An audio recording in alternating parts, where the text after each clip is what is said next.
د زړسوان شنواري صاحب یو شعر دی بګوهیل صاحب وایي چې راځه نن چې یو بل ته ښه په مینه غاړه ورکړو راځه نن چې یو بل ته ښه په مینه غاړه ورکړو یا به ته نه یې سبا ته او یا به زه نه یم سبا ته نو خبره دا ده چې د ژوند یو داسې کشتی دو که نه چې چیرشه هم د دریوبه په ګرداب او په چپې شډیبه شویس پته نه لګي بهرحال دا احسان دا شګړه او دا مهرباني د مستنه صاحب د غوندې او د ده د ملګري غوندې خلک دي چې موږ غوڼ ملګري داسې په کور شو یونی مور دای سره یوځي تاکو او سره وویني رڅه د شعر په لیرې باندې بهرحال مو خواهش و چې نظم وویایم خو محفل ډېر ویړ دی نو نظم وخت هم ډېر نسی او بهرحال هغه سټیج نشته او د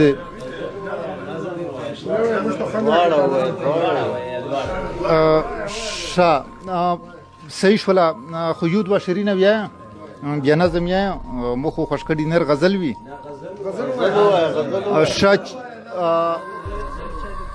شعر دی علیل صاحب چې لړلې په تهمت او په الزام به خامخا یم لړلې په تهمت او په الزام به خامخا یم شعر د پښتون کام یمه بدنام به خامخا یم مننه لړلې په تهمت او په الزام به خامخا یم شعر د پښتون کام یمه بدنام به خامخا یم دا ځان چې په خپل کور کې هم پردی راته لیده شي دا ځان چې په خپل کور کې هم پردی راته لیده شي خرڅ شوی به ضرور یم او نیلام به خامخا یم مننه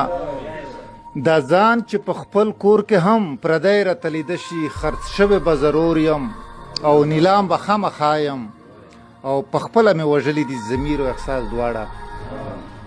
په خپله مې وژلي دي ضمیر او احساس دواړه ګیله د هیچا نه کوم غلام به خامخا یم په خپله مې وژلي دي ضمیر او احساس دواړه ګیله د هیچا نه کوم غلام به خامخا یم او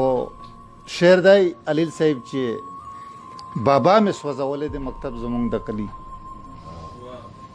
بابا مې سوځولی دی مکتب زمونږ د کلي بې علمه بې شعوره او ګمنام به خامخا یم بابا مې سوځولی دی مکتب زمونږ د کلي بې علمه بې شعوره او ګمنام به خامخا یم زهیب وزیر مزدور ابن مزدور یم پیدا شوی